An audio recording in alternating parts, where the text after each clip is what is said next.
कल world cup cricket का final Australia और इंडिया के दरमियान खेला जा रहा है।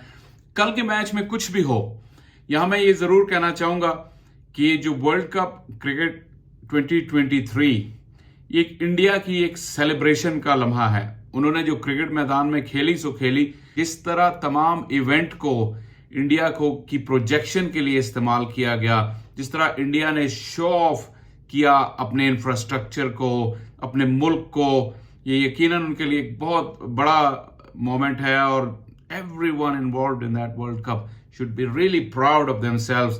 The whole Indian nation should be proud of themselves कि उन्होंने इतना बड़ा इवेंट करवाया, अपने मुल्क की इस तरह प्रोजेक्शन की दुनिया के सामने। So they definitely deserve to celebrate and enjoy the occasion.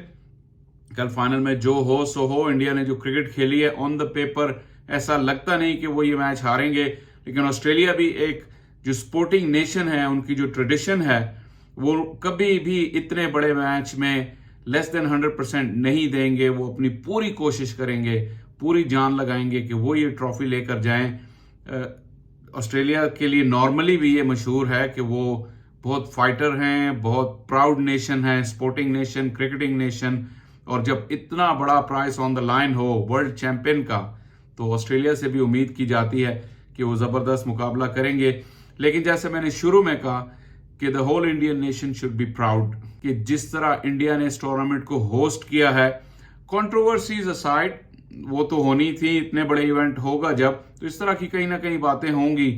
लेकिन in terms of the organisation, in terms of the administration, in terms of the quality of the venues, in terms of the quality of the pitches, और in terms of the whole show, जिस तरह India ने अपने आप को project किया, like I said before, they deserve huge congratulation.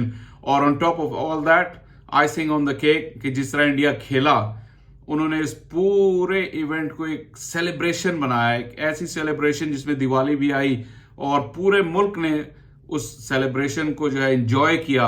अब ये कल जब वर्ल्ड कप खत्म हो जाएगा तो कहीं ना कहीं इंडिया में एक उदासी होगी कि एक मेला खत्म हो गया और इसकी जो एंटरटेनमेंट है वो भी खत्म हो जाएगी। तो इसको कैसे फिल करेंगे इस गैप को? तो इस एंटरटेनमेंट को मिस जरूर करेंगे। लेकिन जैसा मैंने कहा कि the way they conducted this whole tournament, BCCI, the whole Indian nation, the crowd, सबसे ज्यादा जिन्होंने रंग भरे इस टूर्नामेंट में, जो भी लोग तमाशाई जो मैच देखने गए, every single one of them should really feel proud of themselves कि जिस तरह उन्होंने कंट्रीब्यूट किया, अपना हिस्सा डाला इस इवेंट को सक्सेसफुल बनाने में। और कल अहमदाबाद में भी फुल हाउस होगा और उस फुल हाउस के सामने इस रैम्पेंट इंडियन टीम को रोकना ऑस्ट्रेलिया के लिए बहुत मुश्किल होगा। लेकिन जैसे मैंने कहा, ऑस्ट्रेलियन नेशन जो फाइटर्स हैं, फाइटिंग टिल द एंड, उनका एक फोटे है, उन्होंने आखिर तक मुकाबला करना है और इस फाइनल को यादगार बनाने की और जीतने की कोशिश करेंगे। और वो कोशिश करेंगे कि ये जो पार्टी है इंडिया की, पूरा इंडिया 1.25 अरब लोग जो पार्टी कर रहे हैं, उस पार्टी को वो स्पॉइल करें, वो 11 ऑस्ट्रेलियन प्लेयर्स जो कल खेलेंगे इंडिया के खिलाफ। But let me tell you कि वो आसान नहीं होगा। इंडिया की टीम स्टार्ट टू फिनिश, आप उनका लाइनअप देखें तो उसमें कोई कमी नहीं है। हार्दिक पांड्या जैसे मैच विनर के अनफिट होने के बावजूद इंडिया ने आंख भी नहीं झपकी इस टूर्नामेंट में, कोई उनको हराने के करीब तक नहीं आया। सेमीफाइनल जरूर एक यादगार मैच हुआ था न्यूजीलैंड के खिलाफ। न्यूजीलैंड ने अपना भरपूर फाइट की, अपनी इंजरीज के बावजूद उन्होंने इंडिया को एक टफ फाइट दी। लेकिन इंडिया की स्ट्रेंथ इतनी है कि एंड पे जो मार्जिन आपको नजर आया, आज से चंद साल बाद जब आप देखेंगे margin of victory in the semifinal, तो आपको शायद लगेगा कि ये एक वन साइडेड गेम था। इतनी स्ट्रेंथ है इंडिया के पास, बैटिंग में, बॉलिंग में, pace bowling, spin bowling, all rounder, you name it, opening batters, middle order batters, finishers, steady technical batters, aggressive finishers, classical batters और मॉडर्न डे इनोवेटर्स, कोई कमी नहीं है इंडिया की इस लाइनअप में। आप गिल, रोहित शर्मा की बात करें, रोहित शर्मा ने जो अप्रोच अपनाई हुई है कि वो परवाह नहीं करते कि उन्होंने 100 करना है, लेकिन वो इस चीज की परवाह करते हैं कि पावर प्ले में इंडिया को फ्लाइंग स्टार्ट उन्होंने देना है। और as a skipper he is led from the front, बहुत ही जबरदस्त उन्होंने कप्तानी की, बहुत ही जबरदस्त बैटिंग की। शुभमन गिल का नाम लें, दुनिया में अब उनके नाम का डंका बजेगा अगले कई सालों तक, ऐसा लगता है। फिर Virat Kohli, the one and only Virat Kohli.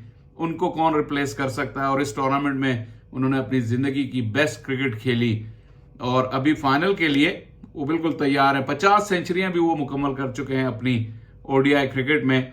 तो one big one still remaining और he would love to finish it off with another 100, a match winning 100। और कौन एक्सपेक्ट कर सकता है कि कोहली ऐसा नहीं करेंगे जिस तरह के वो क्रिकेटर हैं। श्रेयस अय्यर ने सेंचुरी बनाई, इसके अलावा जडेजा हैं, वो मैच विनर हैं अपनी जगह। केएल राहुल मिडिल ऑर्डर में एक नए रोल में उन्होंने एक्सेल किया। लेकिन फिर बॉलिंग पे आ जाएं, जो कमाल किया शामी, बुमराह और सिराज ने, उन्होंने दुनिया को ये तक कहने पे मजबूर कर दिया कि ये इंडिया को बॉलें कोई और मिल रही हैं, डिफरेंट बॉलें मिल रही हैं। इस वजह से वो इस तरह परफॉर्म कर रहे हैं जहां की बाकी टीमों के बॉलर्स गेंद को स्विंग नहीं करा पा रहे, वहां इंडिया के बॉलर्स जो है वो इतना बॉल को स्विंग करा रहे हैं। उनका कंट्रोल, उनका डिसिप्लिन, मूवमेंट, जो स्किल्स का लेवल है वो और ही नजर आया बाकी टीमों की निस्बत।